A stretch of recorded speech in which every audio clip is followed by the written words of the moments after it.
Well, good evening, ladies and gentlemen. It's good to have you all here. Thank you for coming out tonight to our 6th annual Chipola Poetry Cafe. We've been doing this 6 years now, started in 2019, skipped 2020 for obvious reasons, and got started back, but here we are for our 6th one. I can't really believe it. My name is Kurt McInnes, and I'm on the faculty of the Literature and Language Department here at Chipola College. I want to give some thanks first, just a few thanks before we get started. I want to thank Evelyn Ward, who is up in the sound booth up there. She is doing a lot for us and got all this nice setup here for us along with her staff. And so we're very thankful for them always taking care of us over here. I also want to thank Julie Fuquay and the foundation and the Throssell Fund for making this possible. And I want to give a shout out to my daughter Carolyn created this logo for us a few years ago, so I'm thankful that we have it behind us, and there are many others to thank here. But the Chipola Poetry Cafe had its genesis back in 2018. It was inspired by a conversation that I had with then Poet Laureate Jamie Jones, Poet Laureate of Northwest Florida, that is. He was the guest speaker at our inaugural event in 2019. And incidentally is a teaching colleague of our poet and speaker tonight.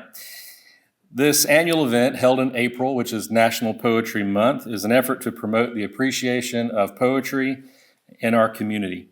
So that statement begs a couple of questions. What is poetry, and why should we appreciate it? Poetry is difficult to define nowadays.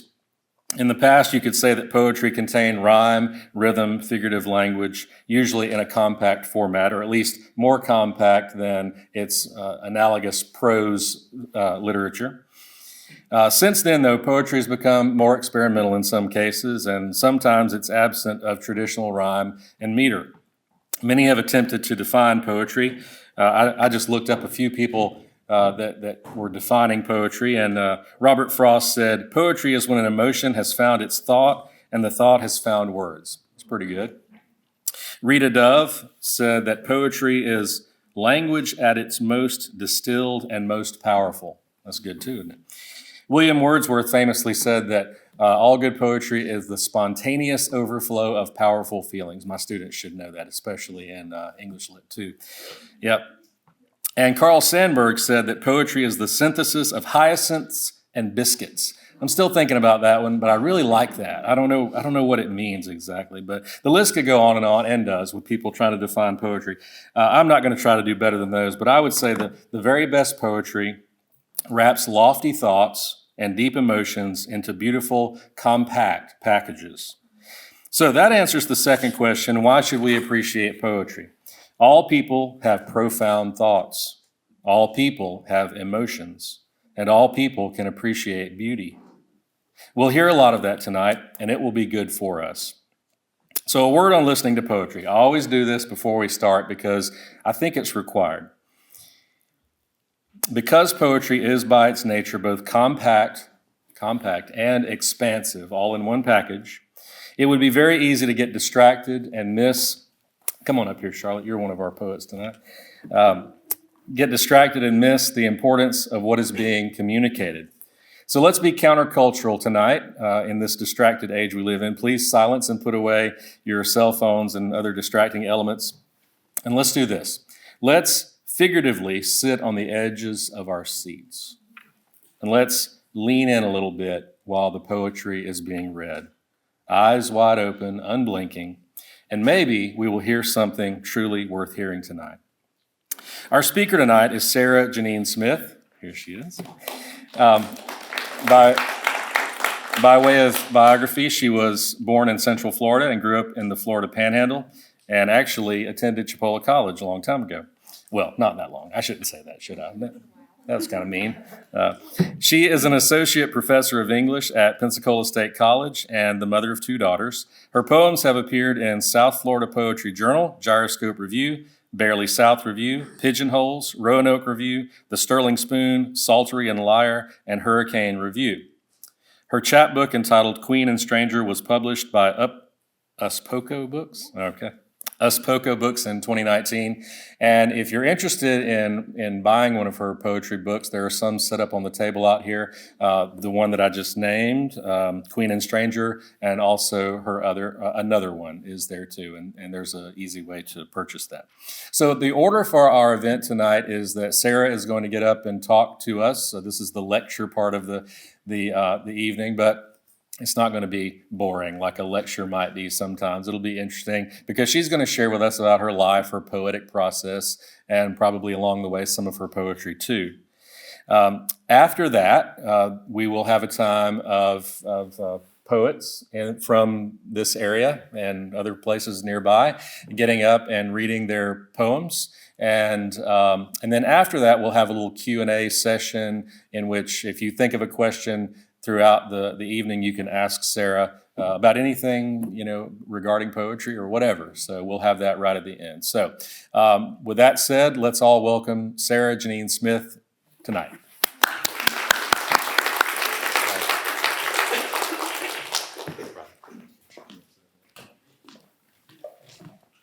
I'll step out of your way.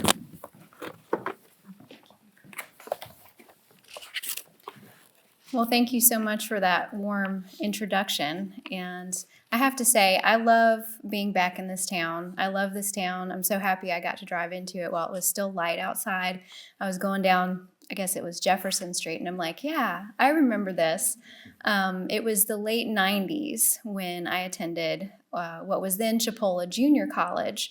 And I only went here for a couple semesters. I can't say I graduated, but it was my first college experience. And it was actually pretty much my first experience in a classroom. I was homeschooled before it was cool, and they started offering dual enrollment. It may have been the first year that they offered it. I prefer the term sneaking into college, though.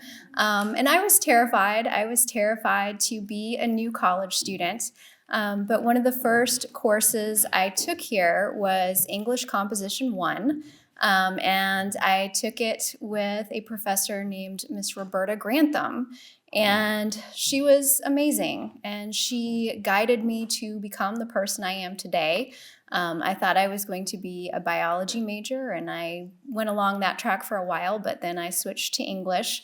And one of the deciding factors in that was something that she wrote on the first paper I turned in her class. And I think it was just a narrative essay. We weren't doing poetry or anything. We were doing essays. But she wrote in red ink at the end of the paper, "You are a writer." And she wrote writer in all capital letters with an exclamation point. And I still remember exactly how that looked. I probably have the paper somewhere still in a file cabinet or a box in the attic or somewhere. But that has stuck with me my entire life. And now that I'm a state college professor myself, I try to repeat that pattern with my students. And so I'm very thankful for my time here at Chipola. I grew up, very near here. I was originally from Central Florida, but my family moved just south of Panama City to a little town that's not a town called Greenhead. I don't know if y'all know where that is, but Mrs. Grantham, she wouldn't call us by our names. She would call us by where we were from. And so my name the whole semester was Greenhead, which sounds kind of bad, but there were some people in there called Two Egg, Cottondale, things of that nature. So anyway, coming back here seems like coming full circle. And I'm so happy that y'all started having this event. And as Mr. McGinnis mentioned, Jamie Jones is a colleague of mine, and he was kind of part of the inspiration for all of this. So this is very much a home for me, and it feels just like home. So thank you for that. I wrote a rough outline of some things that I wanted to say, but I'm not necessarily going to stick to it, very strictly. I thought I would talk a little bit about what I've learned as a poet, as a writer over the years. I've always written. I think I probably wrote my first poem not too long after I first learned to write. And I was a weird kid, I'll admit it, and I'm still a weird kid, and I'm kind of proud of that actually. But one of the things that makes a poet is we notice everything. We notice everything, and we tend to feel deeply. And I tell people, even if you don't really write poetry a whole lot, if you do those two things, you really do have the soul of a poet. And so even as a child, I noticed things. I would write them down. I was very observant. And so as I became an adult, I tried to chronicle some of that. So a lot of my poems, deal with things that I just see or I observe or I notice or I remember. So I thought that I would start. I would start off with a poem that I wrote about a childhood memory. And this is actually from my first chapbook, Queen and Stranger. And I had a conversation with my brother this afternoon, and we were really close as kids. I still consider him my baby brother, but he's not really a baby anymore. He's 41. But we've gotten a lot closer since he's had a child. And so that's a really interesting relationship to kind of rekindle, now that he has a kid and I have kids, and we have that in common. We've kind of reconnected. So I thought in honor of that, I would read this poem called Brother. I was 6 and you were 3 when the old shed caught fire. Our mother, in a flurry of maternal fear, told us to sit like stones on the brown and orange couch and wait for further instruction. You were more still than I had ever seen you since the day you were born. You had always tried to fidget and fuss your way out of this world into your own, but here you were, silent as pond water. You did exactly as I told you, as though the entire world was engulfed and ending. I was transfixed by your small face, so serious, looking straight ahead, into an inferno that children couldn't see.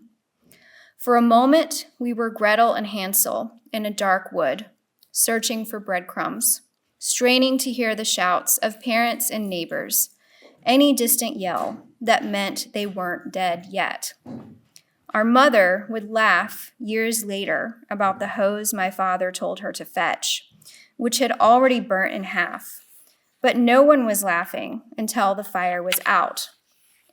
Now that we are older, I want to tell you that it is we who are outside fighting the flames. I want to yell at you to soak down your clothes, tie a rag over your face, and get moving. I want to shake you and say that no adults will come to check on us, return to reassure us, wiping sweat and soot from their foreheads. I am afraid I don't know you very well now, but I am still sitting beside you. We are staring straight ahead, our faces ashen. We have never left that couch. Thank you. So I mentioned, notice everything. That was kind of a recollection of a memory that I had when we were both very young.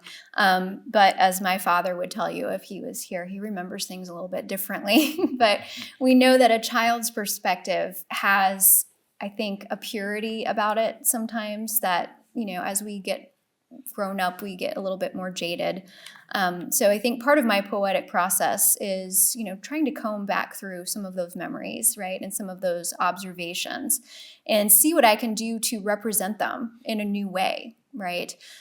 See what I can do to rekindle those feelings that I felt, right?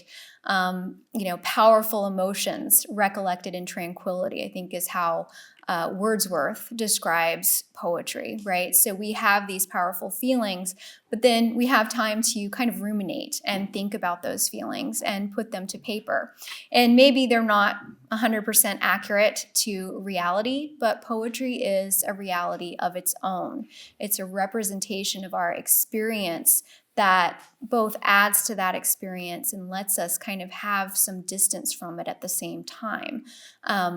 And art really generally is like that. It gives us something, it tells us something in a way that I think other media can't.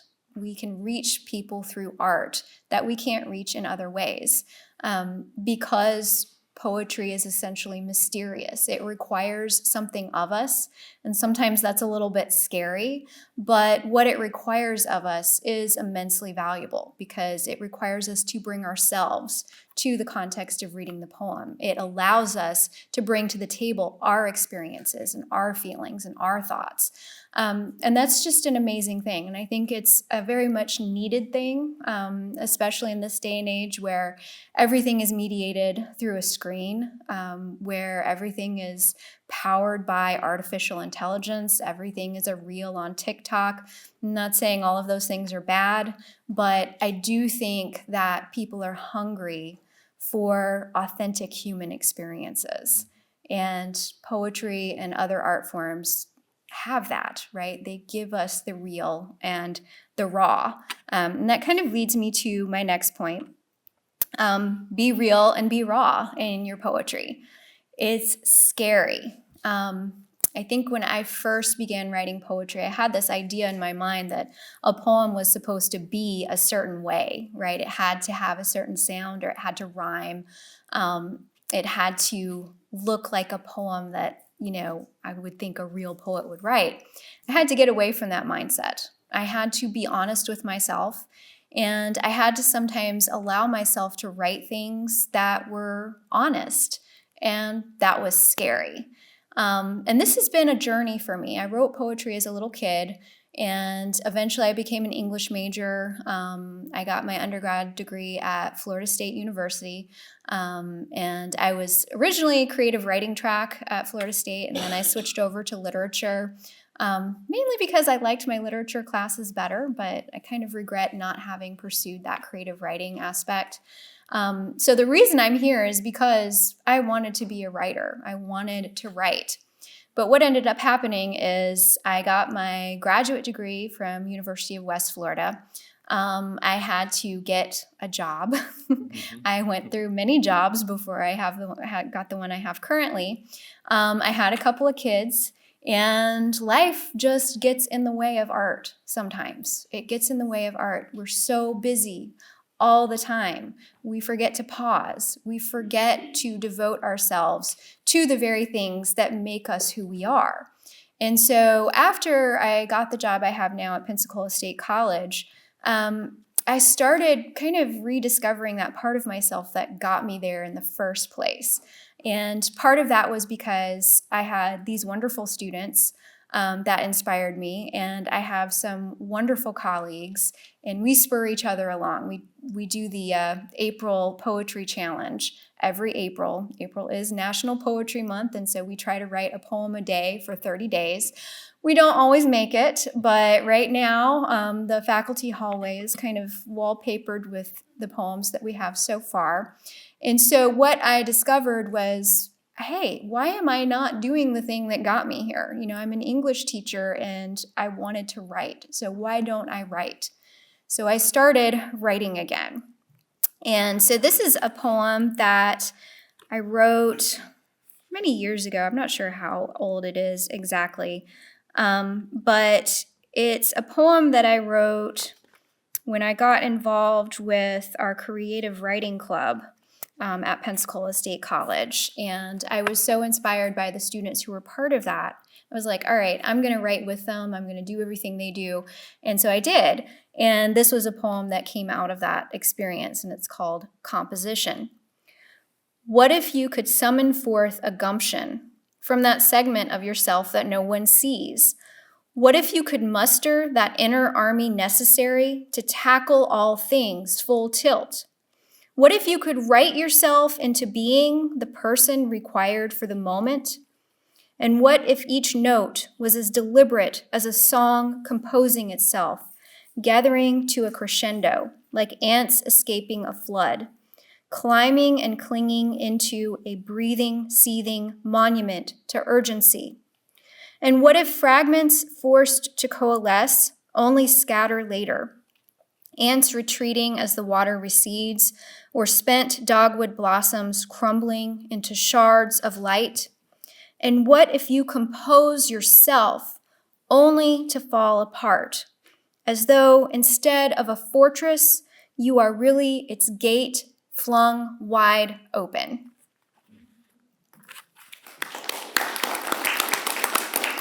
Thank you. So that idea of being initially a fortress, but then flinging open the gate of that fortress, that's what writing poetry is like for me. Because too often we close ourselves off. We do that as a defense mechanism. We do it to be tough. We do it to survive in this world, which is pretty darn rough sometimes. But we also have to open ourselves. We have to be vulnerable. We have to take risks. We have to be real. We have to be raw.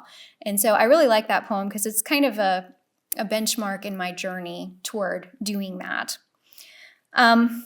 Along with that, being real, being raw, one thing that I've learned, especially from the April Poetry Challenge with my colleagues and my students, is you also have to give yourself permission to suck. All right? You do. You can't expect everything you write to be perfect. It doesn't have to be perfect. It needs to be you, right? So give yourself permission to write crummy poems. And those crummy poems, you never know what's going to happen to them. They can turn into something beautiful. Sometimes I will take a poem that I wrote years ago and I'll rehash it. Right? I'll rewrite it. I'll make it into something new. I'll take a small part of it. I'll take a line and I'll write an entirely new poem. That happens all the time. So with the April Poetry Challenge, because we're writing a poem a day every day, not all those poems are going to be great. They're just not. But part of it is having fun. Allow yourself to have fun with poetry. Allow yourself just the freedom to be who you are on the page. So I had classes this morning and my students were working on their research papers in the library, and I was like, okay, I'm here, ask me questions. And so they did. But in between the questions, I was writing my poem for today.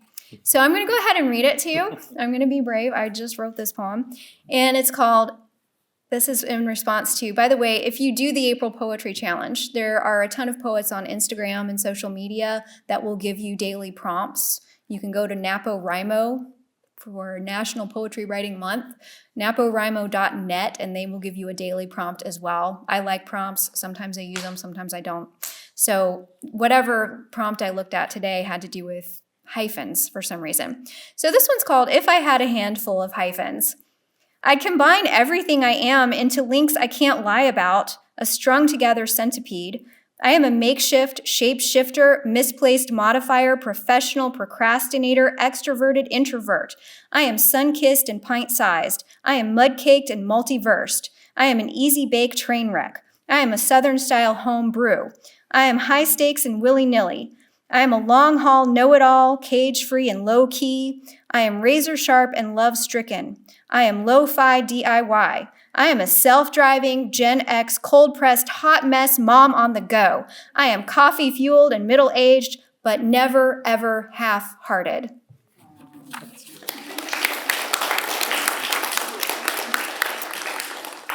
Okay. So I don't want to talk too much longer, but I do have a couple other points I'd like to go over. My next tip is trust the poem to show you what it means.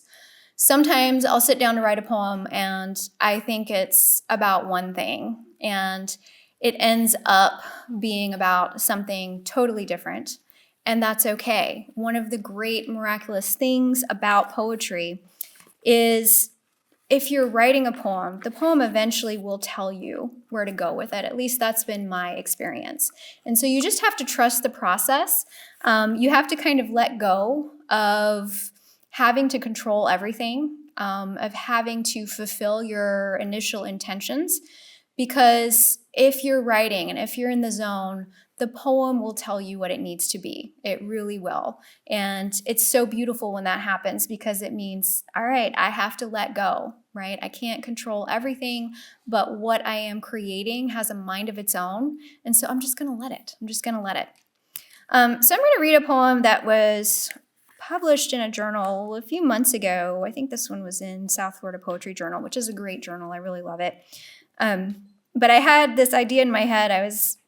Had something about, in these cartoons, you grow up watching, or at least I grew up watching Saturday morning cartoons, Looney Tunes and stuff like that. And there's always a bear that steals a pie out of a windowsill. And so when I was growing up, I'm like, where are all the bears and where are all the pies? I don't see them. Also, I thought that quicksand would be much more of a problem than it is. And those like little hand cars on the train tracks, like I thought those would be. So that never happened, right? So I was going to write a poem about that. But then I ended up writing this poem, which is kind of loosely related to that. It's called Somehow. Somehow. We set ourselves out to cool in the window. We let the bears steal the things we made. We let our mothers become the bears, their clawed paws scooping out the best parts of us, bounding into the night, still wearing the aprons we remember. Then we let ourselves become mothers, staring out of the open window, wondering what happened to us, what has happened to us. Thank you.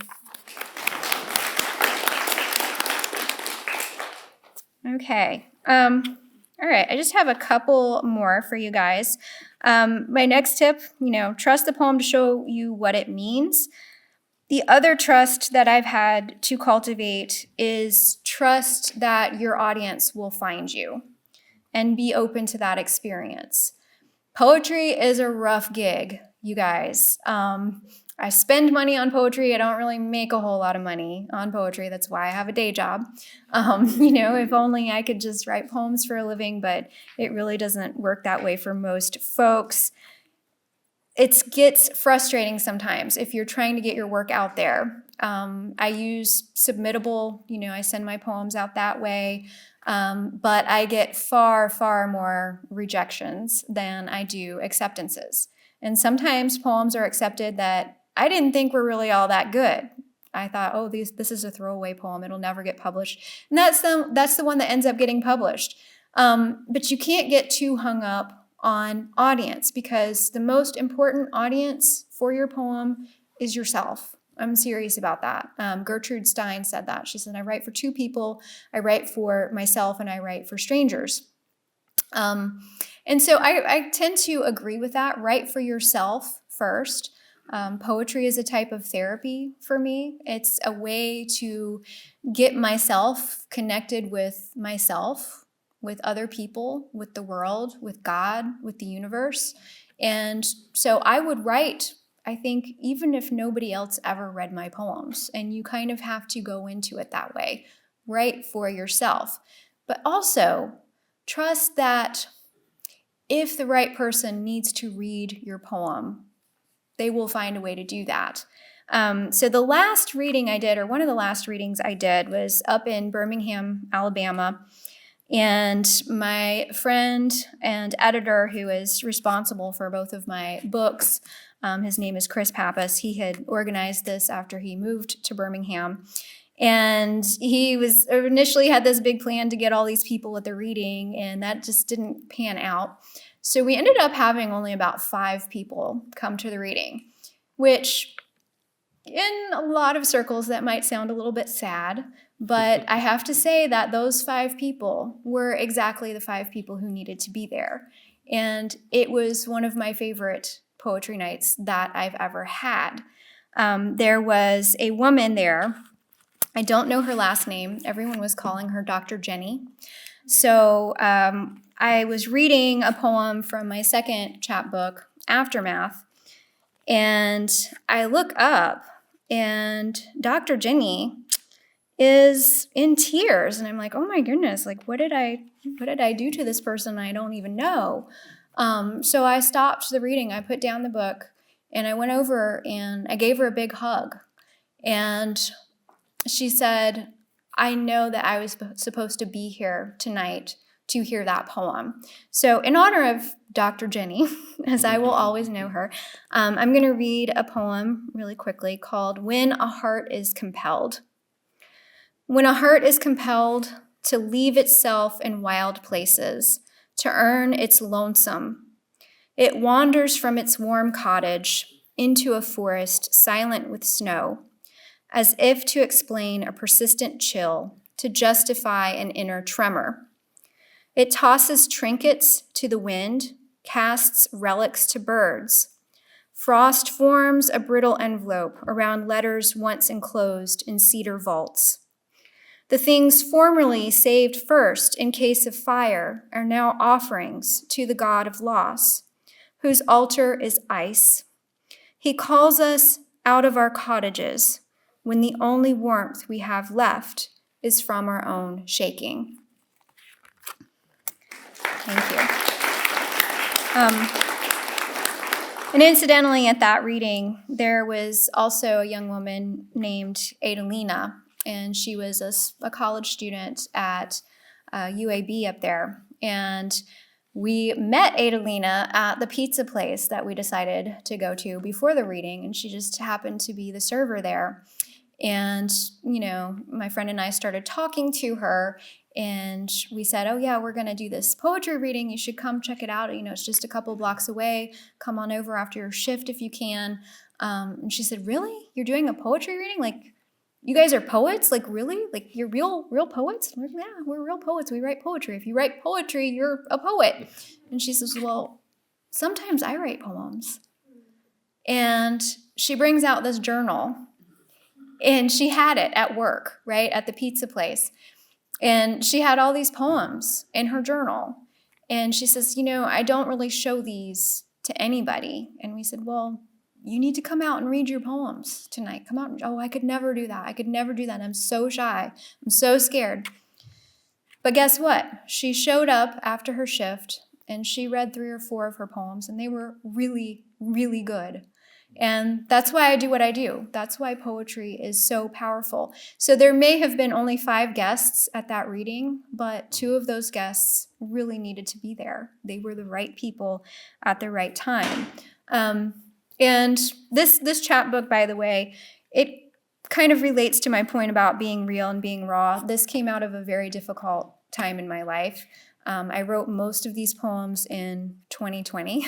There was a lot of bad stuff going on in 2020, COVID and a lot of different stuff going on around the world. But it was also a really hard time personally for me. I lost a couple of people who were dear to me, and I was also going through a divorce at that time. And this book really reflects that struggle in my life. And it was a struggle. You go through times sometimes where you just don't know how you're going to make it through. You don't know how you're going to do it. And you look back on that experience and you're like, I don't know how I did that. I still don't know how I did that, but I have kind of a chronicle of how I made it through because I had poetry. I had poetry to help see me through those dark times. And I also was very fortunate, very blessed to have a community. And that's kind of my last point here. Find a community. Find a community if you don't already have one. Find an artistic community, even if it's just one friend or one teacher that you show your poems to.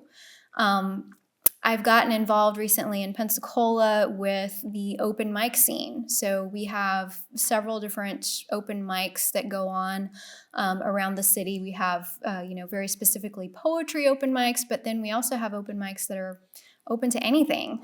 Music, stand-up comedy, improv, that sort of thing. And it is so much fun. So if you don't already have something like that going on, start it, okay? I'm also fortunate to have that creative writing club at my college as well. But find your community, find your people, because they are going to be the ones who encourage you, but also challenge you to step outside of your comfort zone. So I started off just doing poetry at these open mics, but then I got jealous because people were singing and people were playing guitar.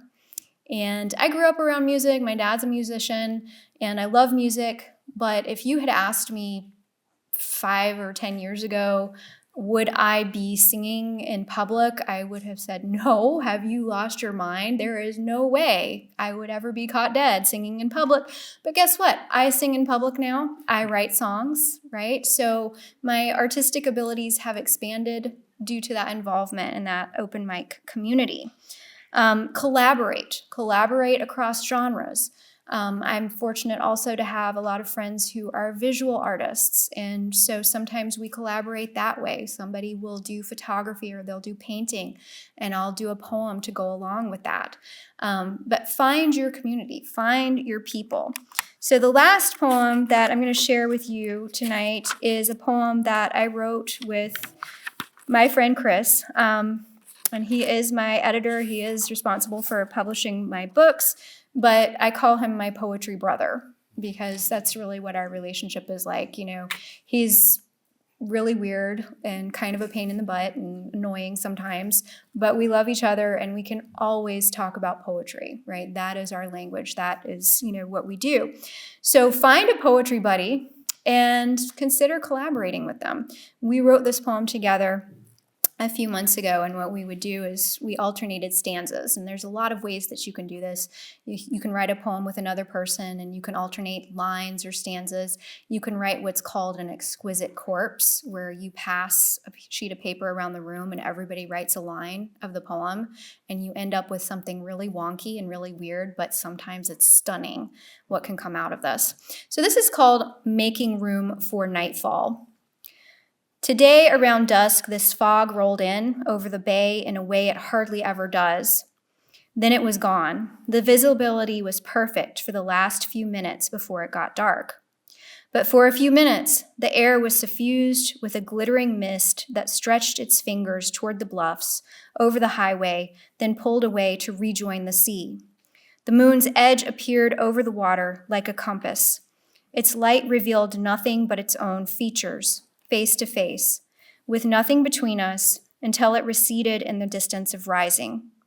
I felt myself floating away with it, unmoored from the worries that anchor me to this earth, dissolving into twilight, the gray world clearer than I remember before blackness whispers in.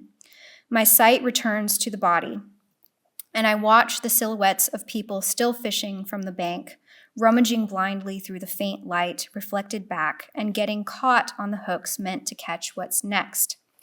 Night arrives, silent, imperceptible, ushered. The fishermen pack up, their voices distant as dreams. I see their shadows marching, sharp in the moonlight, reaching for home. Thank you.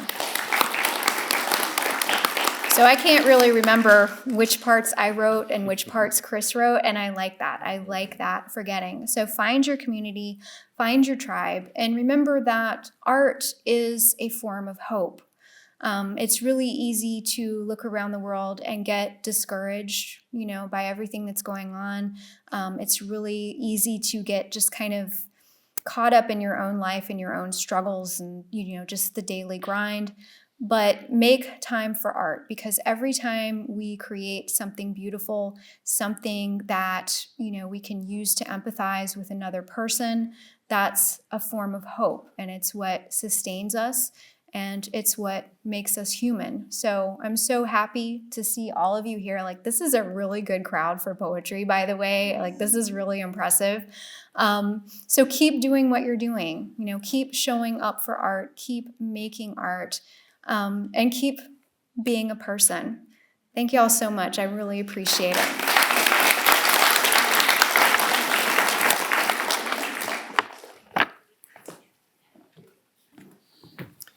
Thank you, Sarah. That was really great. Appreciate it. I was telling my students out there not to say anything. I'm giving them extra credit for being here, so it might be a little less if they weren't here. But yeah, we'll take it. So at this time, we turn to these folks over here. Are there any poets, people that signed up to read a poem that sat up there instead? Come on down, Jade. Our first group of poets here are from the community and or a little bit further. Our first one's from Geneva, but everybody else is kind of from this area. But our first poet is our youngest poet ever. And here he is. His name is Elishua Coleman, and then after him, James Guest will be next, and then I don't think Miss White came, did she? So we'll do those two, and then I'll introduce the next group. We've got some groups here tonight. So Elishua, come take it away.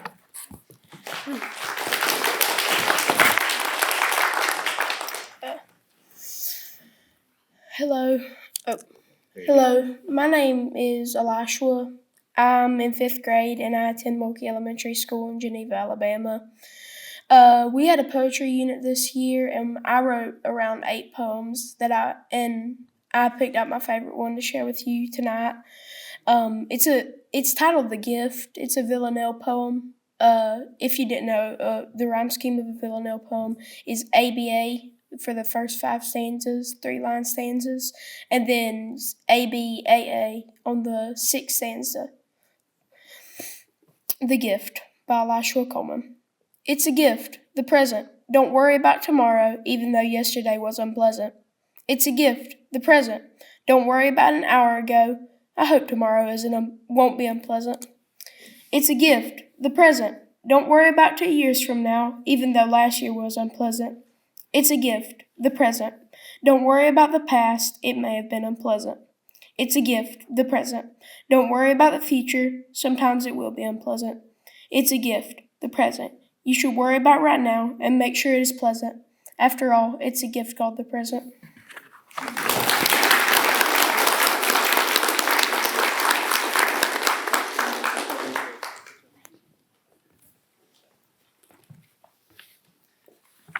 Hello. Hello. Good evening. My name is James Guest. I'm from Dothan, and I've shared over the past 2 years in this setting, and it amazes me how much someone can change over the span of a year, 10 years, 5 years, 1 year. It doesn't matter. Sometimes you go through a lot of changes, and over the past year, I'd say I've pivoted and made big changes to my life that I'm very grateful for. Life goes on, and it seems as though I'm becoming more of the person I wish to be. And I'm reminded of a quote by the Greek philosopher Heraclitus: "No man ever steps into the same river twice, for he is not the same man, and the river is not the same." I would say my style of poetry is metaphysical in the way that I enjoy the human experience and how I think of God, of love, pain, power, and fear. So I hope you enjoy this one. Thank you. As we brook a mortal fate and purl into swirling torrents and flows, shackled to anguish, liberated by elation, to then realize death is but a shiver in what is known before and after, that the scope of life is suffused with any aspect which is slim or broad or vast as an ocean of stars. On the beach, where the breakers lull and cease, and within the zephyrs which stir the veins, among the sparkling coals which clink, and burning wood rolling over as a man with troubled sleep, every aspect which is drawn into being as a vintage from the winepress spilling, the canting of the flame as we whisper into this fire, the bend and fall of a tree that weeps. It is unbelievable. The peace which is weft, the libations poured out upon the land, prayers which bid the rain to plummet and ask of the flowers to bloom. Someday, too, will come with the loss of the bitterness we keep, an eventide for war, of things which are wicked, the nursing of an existence lamented. Someday, too, will come where there will be a break in the clouds, with sunlight cascading, visiting upon that meadow, all of our woes relenting, each and every worry fading, because it calls upon us, the guilty and unrepented, should we court what we very well know to be true, and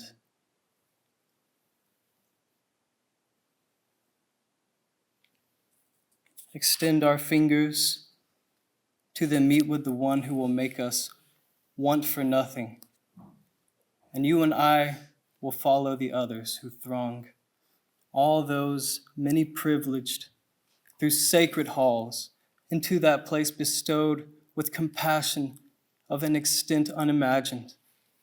And I will not have before beheld of something more intimate, of something more profound, utterly transcendent, utterly astounding and beautiful, which repairs all qualms and nourishes all the mars and decay and shameful things, those which are cast into fire and made to burn away, a molding of matter resembling the becoming of glass from sand, the smoothing over of what is rugged and broken, to encase in wax what is fraught with pain, to alleviate all the ill intent, the resentment, and regret, than if we had never fallen from grace, as if a hand was waved that could be said to have led us from yearning, to have saturated the tongues which were parched and soothed the throats which once were hoarse from calling.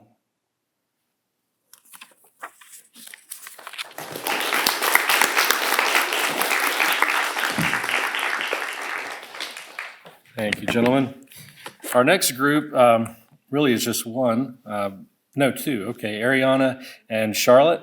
We'll go in that order. These are two of my former students, and glad they're coming back. So it doesn't matter which one. Yeah, Ariana, you can come first, and then Charlotte Franklin. Ariana Baxter and Charlotte Franklin. Thank you. Okay, I'm gonna apologize to you now. This one's kind of sad.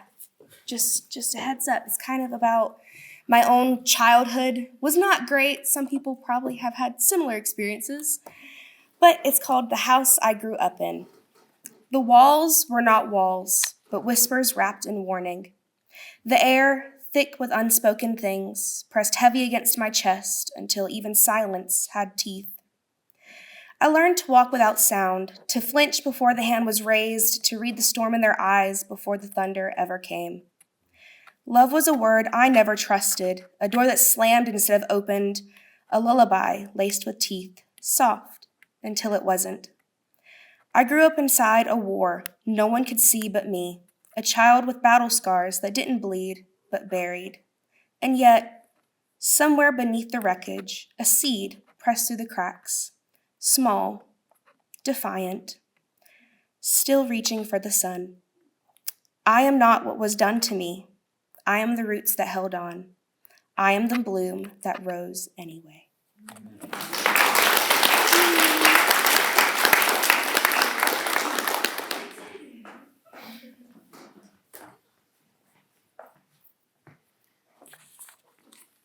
Hi, I'm Charlotte Franklin. I wrote this poem a while ago. I've never performed it before.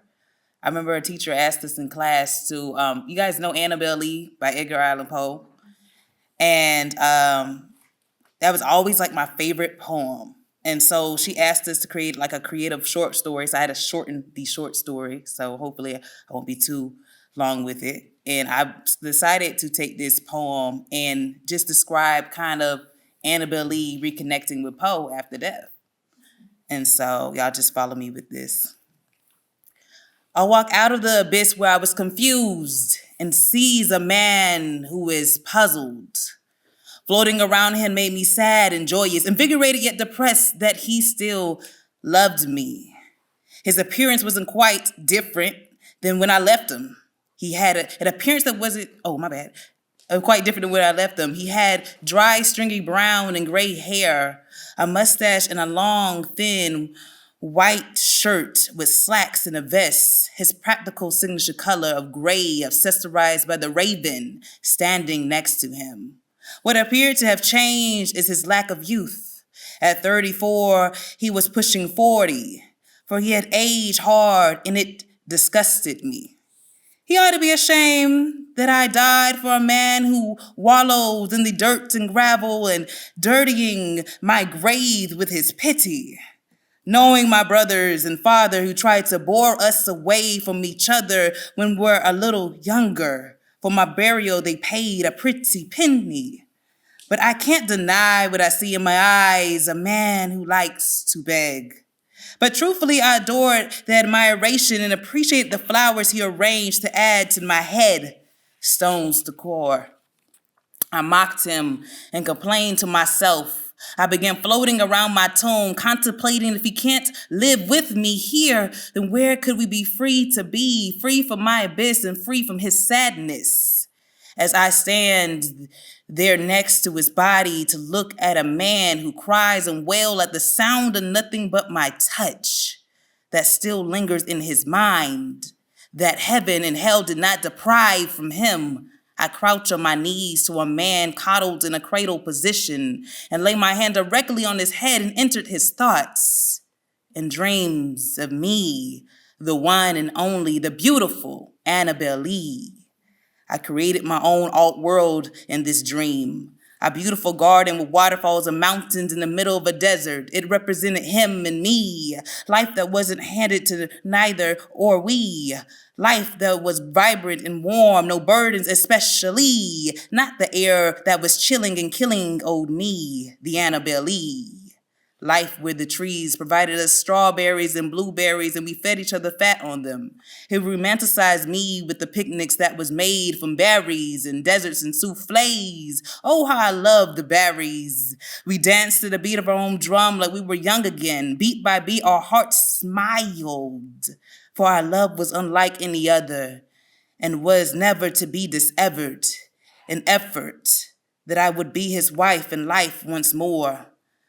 Poe speaks, "Oh, my dear Annabelle Lee, to see and feel you once more makes me feel glee, looking upon your milky pale skin once clearer as can be. To feel your forearm allows me to not take for granted our moments together.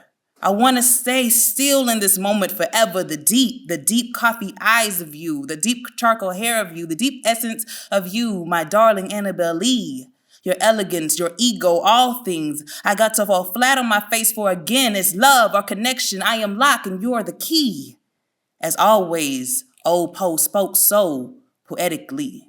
Thank you."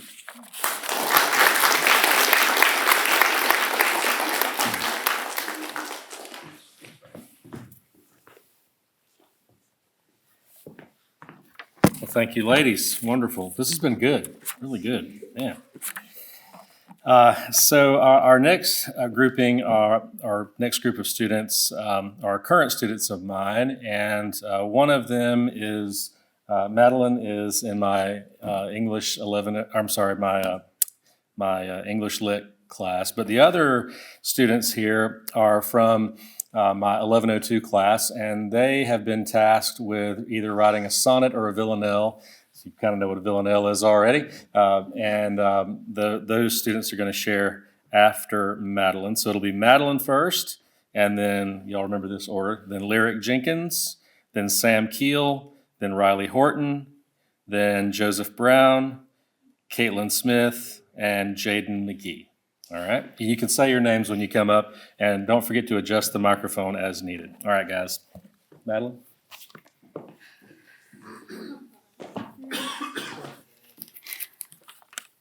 He's making me go first. No. I'm Madeline, as you know, because he said my name. But I'm 16 years old. I'm a junior in high school. Joshua, stop videoing me. And this is my second year of dual enrollment here. I've got 2 poems to read. Here's the first one. 5 o'clock shadows, leather jackets, dull metallic forest green, ocean blue, light without light, smell of Kool-Aid and asphalt, microphone feedback, stickers, tiny shirt buttons, comprising a person. I've never not been lonely. And here's the second one. Your name tastes like an accidental sip of soda, foreign and intriguing, a joy to be avoided if possible, burning in my throat, a rare, achy sort of pleasure, because I don't drink soda and I don't have you.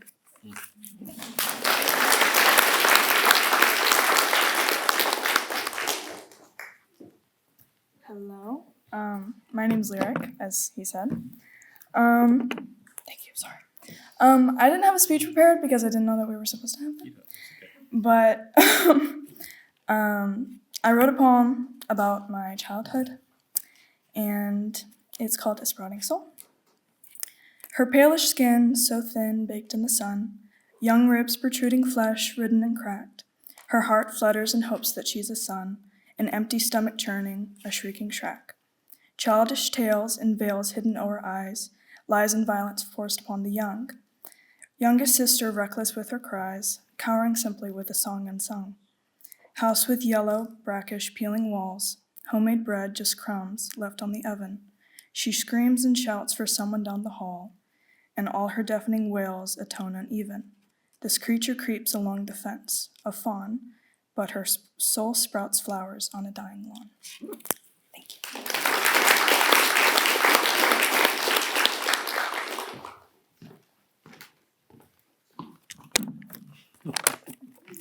Hi, my name's Samuel Keel, and if you ever slept before, you know that you have thoughts that are going through your head a lot.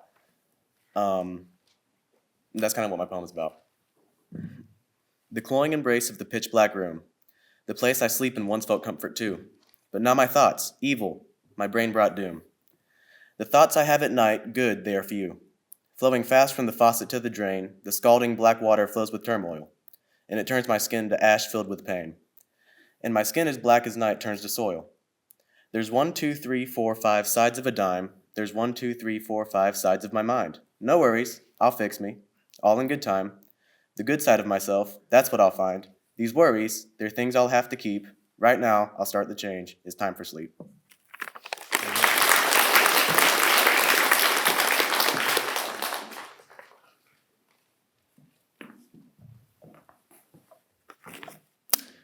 I am Riley Horton, and before I start, I'd like to thank Mr. McInnes for inviting me here. I didn't think my work was that great in particular, but he asked me if I wanted to come, and I asked him, did he think my poem was good, and he said yes, so that empowered me to come up here, and the guest speaker's words were very powerful too, so thank you. My poem is called In a Special Thanks To, and it is about family. I'll hop the train and dust away my place. I'll cut my losses, grip the rail too tight. No dumb goodbyes, I'll steal a name in case. Find somewhere cheap to stay beneath the light. Don't think too hard, just close and shut your eyes. On your kind of skates, you won't make mistakes. Who needs advice when you can play it wise? The one despised, refusing still to change. This is what's meant, be someone else for me. Get all your points across in winded speech.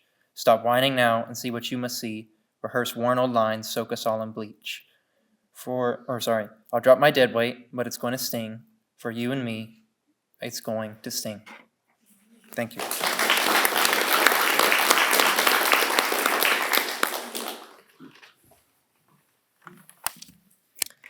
Hi, my name is Joseph Brown.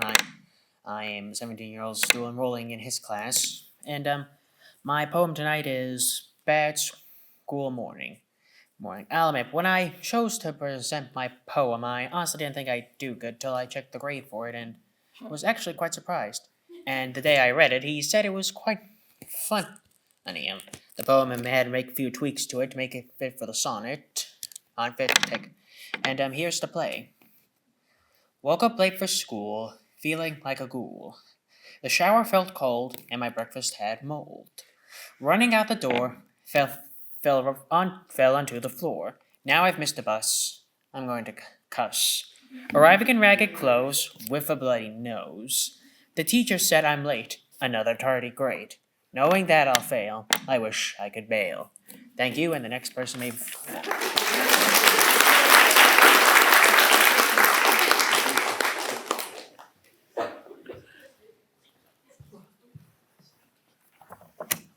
Hello, my name is Caitlin. I am in Mr. McInnes' English Lit class, and this is a poem that I wrote a few months ago, but I just rewrote it a few hours ago.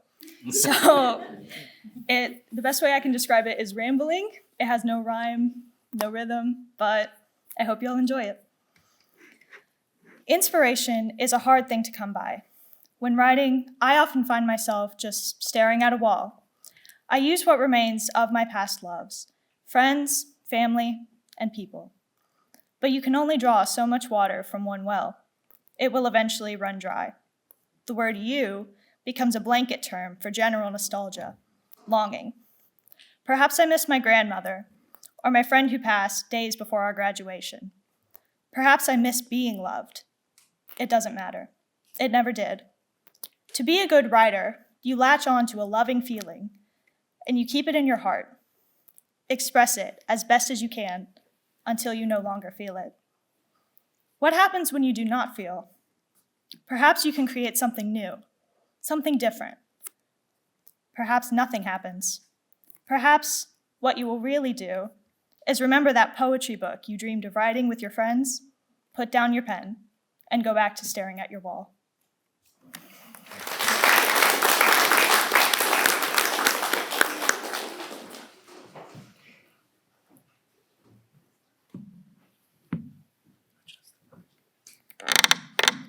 Hello, my name is Jaden McGee, and I am from Mr. McInnes's class.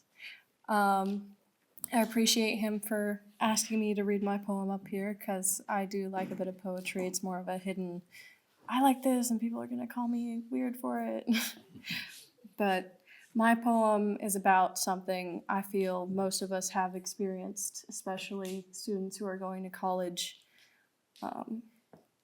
Whenever you're alone at home, it's more of a sad poem.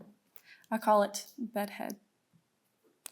Tossing and turning alone in my bed, eyes darting, a sharp shaking in my soul, a clock, a heartbeat pounding in my head, feeling a feeling I can't control, a cold blow forcing me to stay awake, now still, silent, trapped and so alone, realizing that no one can help this fate.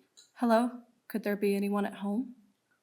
I sprung straight upright and awfully dazed. As I peek out my door, a silent wall looks back, mocking me with the color gray.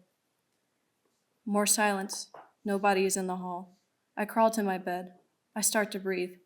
I breathe. I can't breathe. The cycle repeats.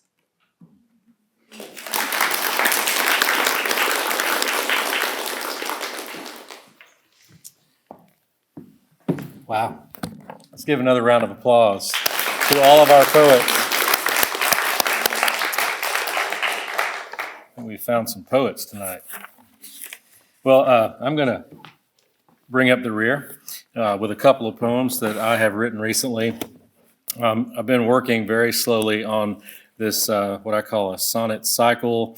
It's based on Proverbs 30, which has this section in it that talks about things that are never satisfied, things that are too wonderful, things that disquiet the earth, things that are a little bit wise, and things that go well. And I've got like 20 poems. I got a bunch more to write. Anyway, I'm working on it slowly but surely. Maybe by the time I retire, I'll be finished with this thing. But tonight, I want to read two that I've written recently in this sonnet cycle. The first one of them is one of the little but wise things, and one of those little but wise things is an ant. So this poem is called Ants.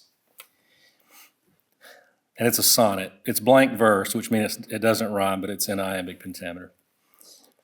I've heard of every method known to man of sure eradication of these beasts. Strewn grits they eat and swell. Non-toxic grains to man of orange peel they writhe and seethe. Boiled water floods, description not required. Of course, a pint or two of gasoline, a flame or not, will do the trick, but stealth's essential. What with nosy neighbor spies? And gas kills grass, so let's let that one be. Yet notwithstanding eco-friendly cures, I tread the lawn the morrow morn and find to my dismay, construction underway. No sluggards these survivors sisyphai, forsook their beds to make their bed anew.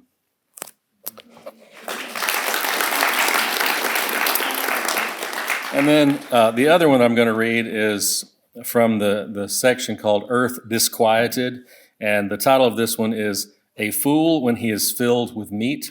And I think you'll recognize who this fool is as I read. So, now Jacob the usurper stirred his crock of lentil stew, intent upon his aim. Deception was his tunnel vision goal. He knew that foolish Esau stalked his prey upon the rocky hills and would ere long return, his hedonistic hunger new ignited. Old Rebekah, mother to these twins, yet partial to her Jacob, spiced the pot with oil and salt and seasoning sweet. Yes, well she knew the tastes of Isaac's son. Returning famished, Esau sold his rights as elder son. A mess of pottage quenched his hunger and his firstborn flame, disquieting his world in bitter tears. All right, thank you. Thank you. Well, at this time, we will entertain any questions that you have for Sarah. And okay, come on up, Sarah. And we'll repeat the question so that it'll pick up on the video. Go ahead. So the question is really not a lot about poetry, but just so you know, I paid attention. So the orange and brown couch of the poem about your brother, is this the classic couch that, you know, you told about how old your age was and when you were at Chipola? So about 85, 75 to 85, everybody had one of those, that ugly brown and orange. Yeah, so the orange and brown couch, that was the question. Yeah, you kind of hit the nail on the head there. It would have been about 1985, 1986.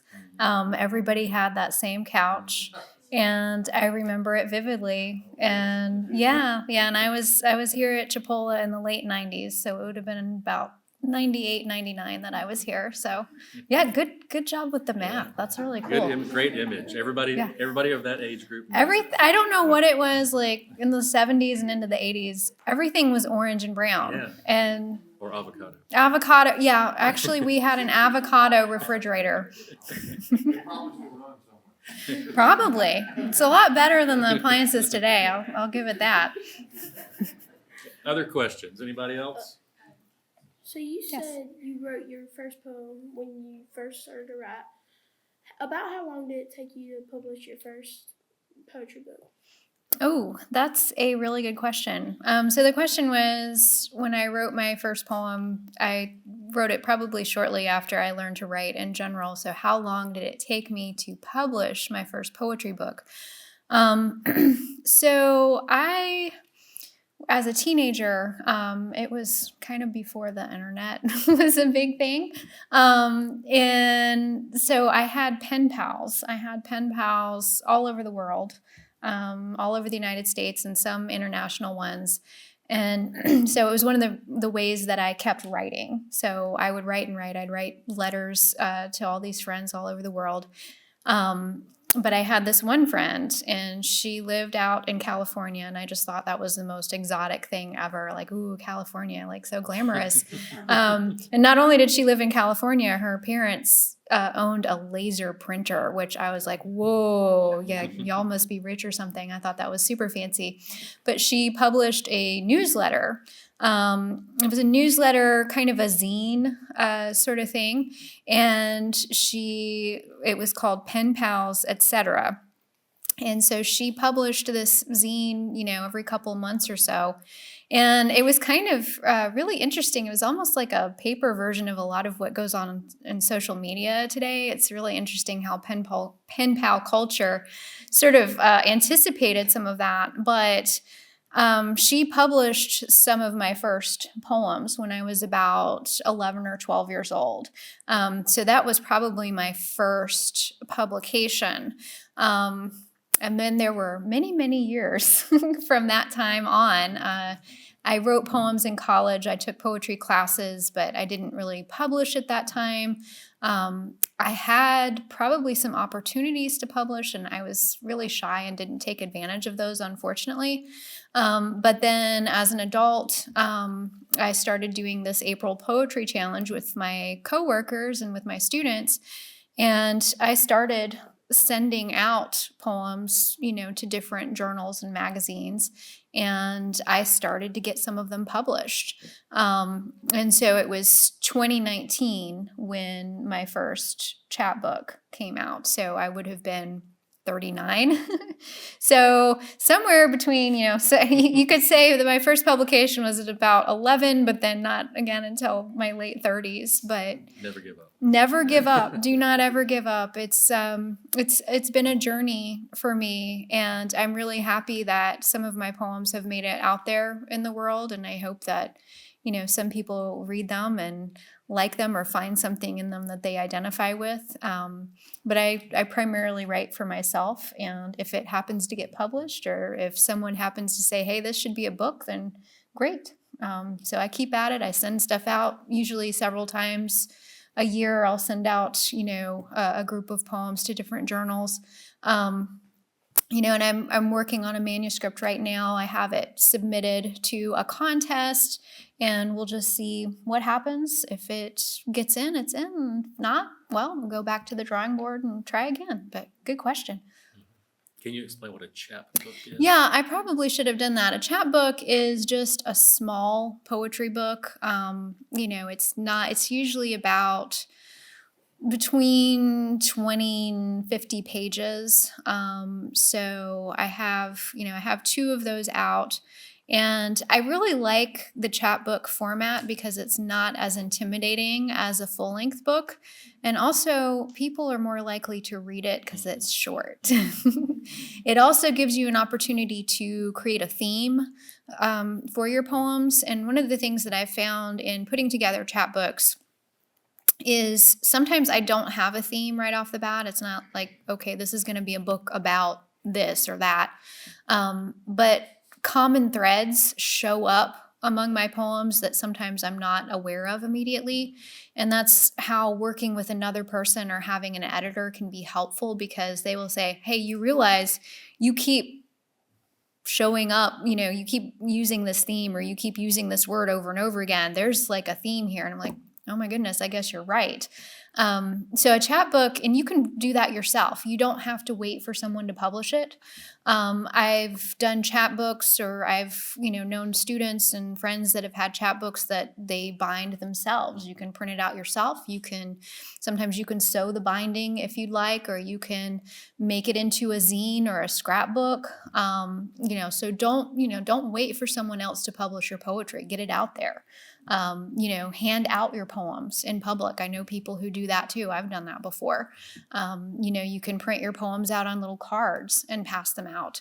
And Amazon has made self-publishing way easy these days. So that's another option, but don't be afraid to just guerrilla poetry, right?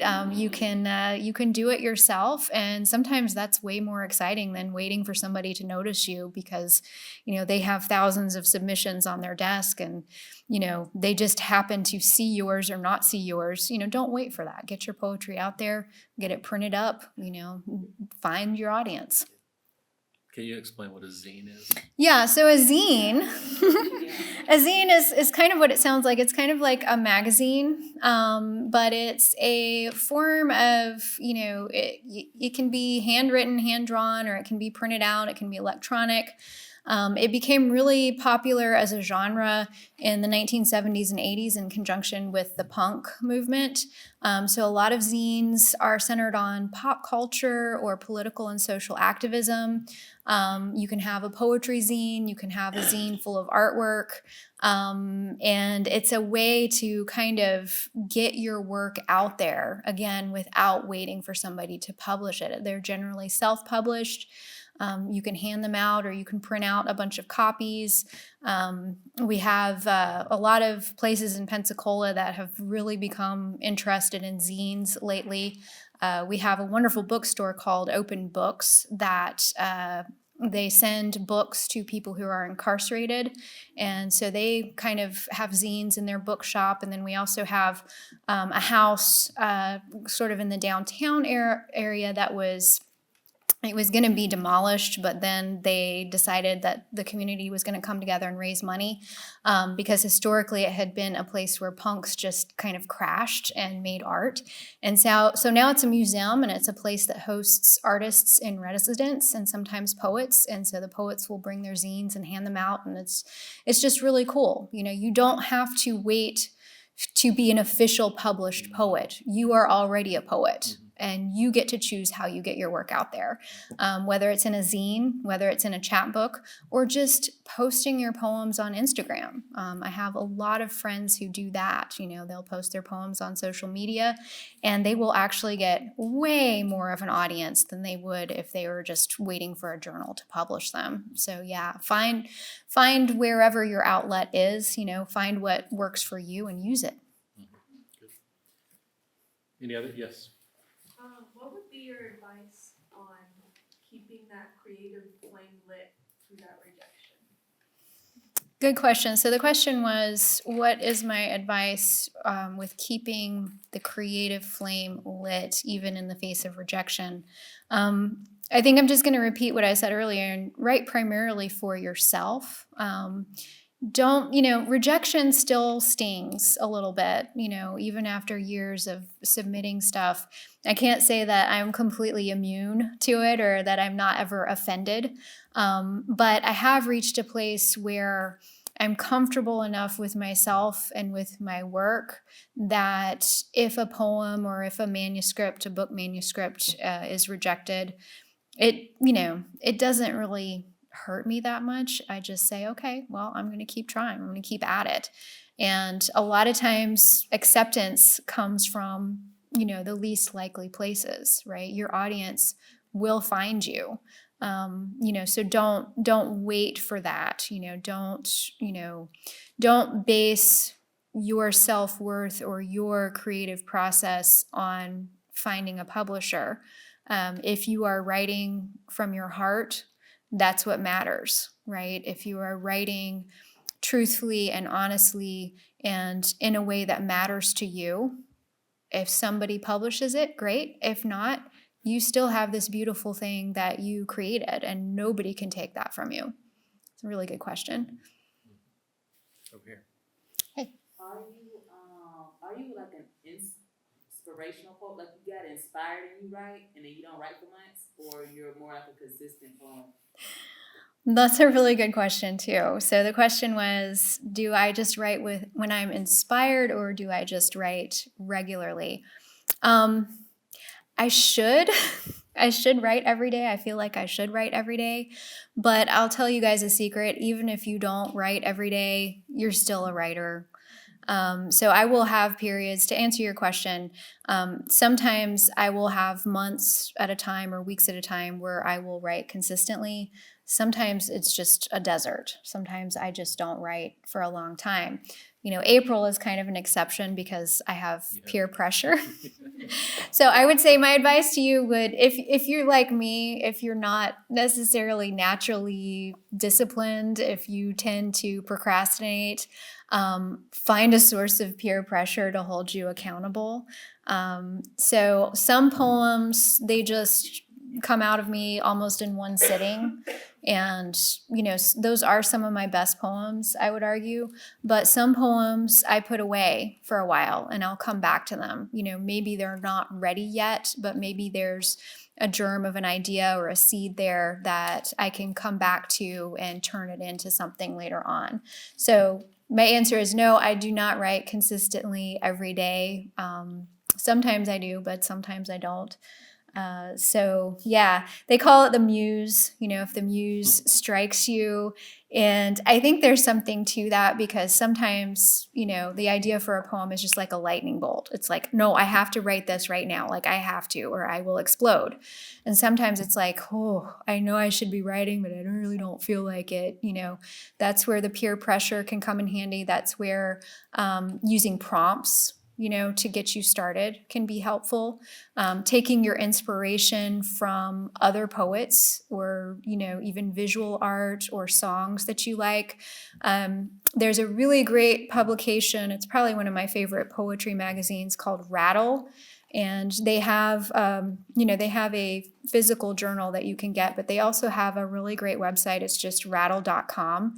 But they have several challenges that they post every month. They have an ekphrastic challenge, and an ekphrastic poem is a poem in response to an image. So it could be a work of visual art or a photograph or just whatever. So they'll put a piece of visual art up on their website, and then they will, say, okay, your challenge is to write a poem in response to this piece. So I try to do that almost every month on their website. And they have never accepted my ekphrastic poem as the winner of their challenge.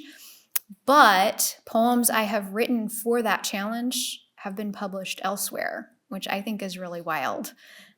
So find little prompts like that, whatever kind of gets you energized, whatever helps you to write regularly. And there's a wealth of that stuff all over the internet, all over social media, because writers, they want to write, but sometimes we're lazy too. All right. Okay. You spoke about the importance of poetry being real and raw. But in listening to some of your poems, including the one that you composed very, very recently, I really enjoyed the sound and the sound devices. I was kind of wondering, when you're composing, do you feel like those kind of manifest naturally, or are you really conscious of that in the composition? And do those feel like they're competing ever? That's a great question. So the question is basically, I emphasized being real and being raw, right? Being honest and just kind of letting the truth come out of you in the poem. But then also there's that element of wordplay, just playing with language and making the English language kind of do what you want it to do, dance in a way that you want it to dance. So I would say some of my poems are a little bit more playful than others. Some of them are more based on sound than imagery or ideas. But I think if you are naturally a reader and if you are naturally a person who notices things, part of what I love about poetry is that it plays with language. And when you play with language, that doesn't necessarily mean you have to write a silly poem or a poem that rhymes, but language does weird things if you let it. And so there's something appealing about playing with language and letting the sounds of the words kind of carry you. And so I would file that kind of under, the poem kind of knows what it needs to be, so let it carry itself there and don't be afraid to play with language.